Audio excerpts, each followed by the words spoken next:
Welcome to the world of TrendPod AI. Hi everyone, and welcome. Today we're digging into a really tense situation, the dynamic between India and Pakistan after a major terror attack. It's a complex one, pulling together military action, info wars, politics, the works, really. Absolutely. And we're drawing from a transcript featuring insights from Dr. Shashi Tharoor, offering a perspective on how things unfolded from the Indian side. Yeah, getting that kind of viewpoint helps us unpack the why behind the what. Exactly. So we'll walk through the incident, the responses, the narratives. Why should you care? Because understanding this stuff is key to grasping modern conflict and global security.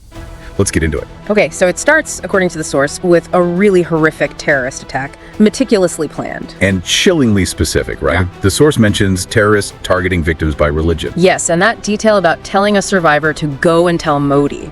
It shows it was a calculated message aimed right at India's leadership, meant to provoke. You can imagine the anger in India after that. Immense anger. But the source stresses the response was strategic. The thinking was hit hard, but hit smart. Good smart.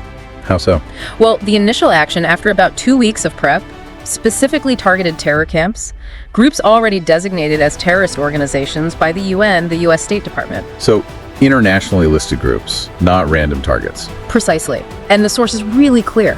No civilian targets, no government buildings, not even Pakistani military bases in that first strike. Just the terror camps. Just the camps, and done late at night, apparently, to minimize risk further. Okay, and after that strike, India communicated its position. Immediately. The message, as per the source, was basically, we've hit the terrorists, we're done.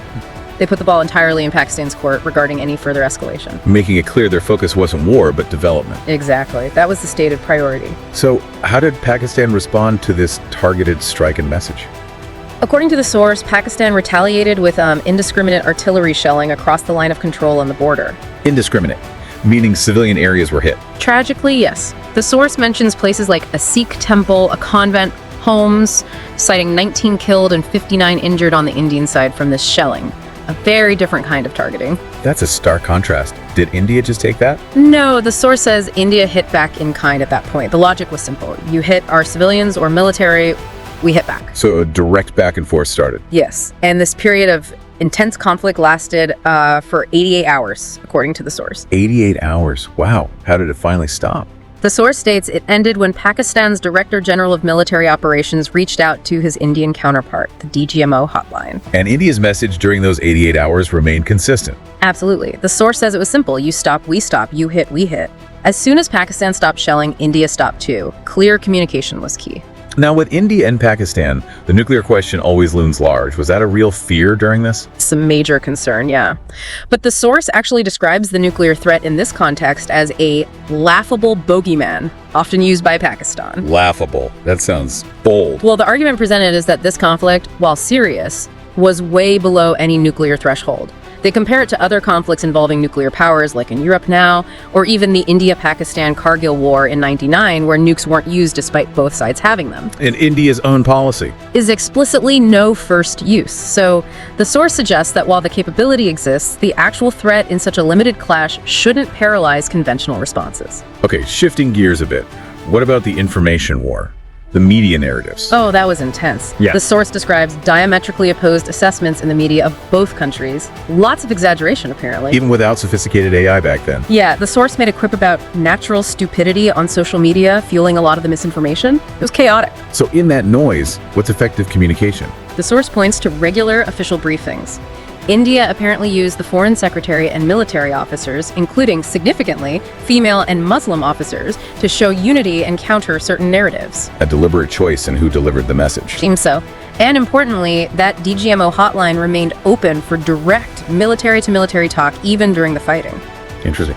Let's touch on technology. The source mentioned different systems being used. Chinese tech by Pakistan, Israeli, and Russian by India. Yes. Chinese jets and missiles for Pakistan versus Israeli drones, Russian S-400s, BrahMos for India.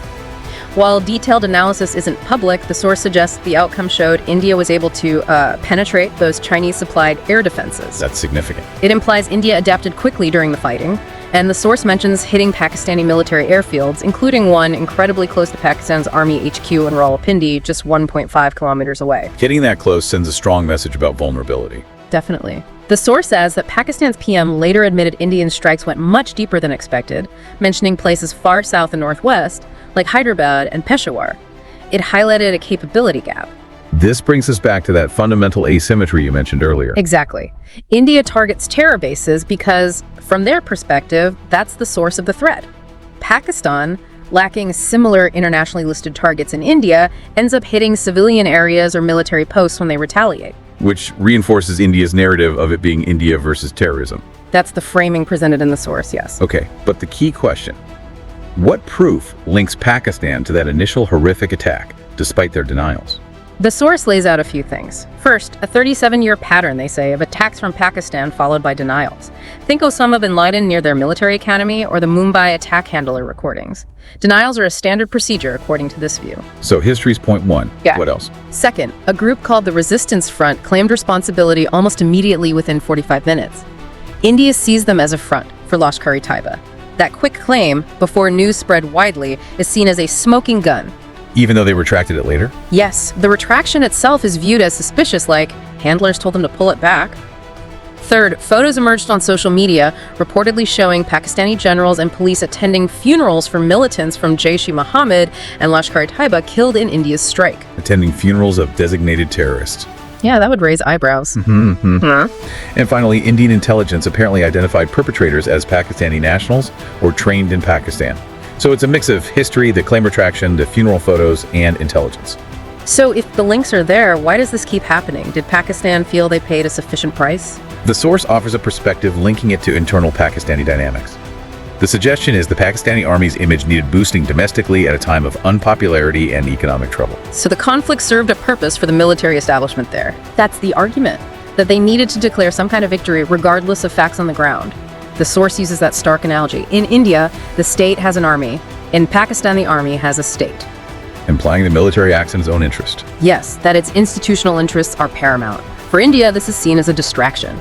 For the Pakistani military, according to this view, it's fundamental to their perceived importance. So we've covered a lot. The attack, the measured initial response, the escalation and de-escalation, the nuclear bogeyman, the info war, tech, asymmetry, evidence, and motivations. Quite a deep dive. It really shows the layers involved: military, diplomatic, information, domestic politics, all tangled together. Which leaves us with a final thought for you, the listener. Given how hard it is to verify information in real time, how easily conflicting stories spread, and how domestic needs can drive international actions, how can we reliably ensure de-escalation in future conflicts like this, especially between nuclear-armed states? Something to ponder. Thank you.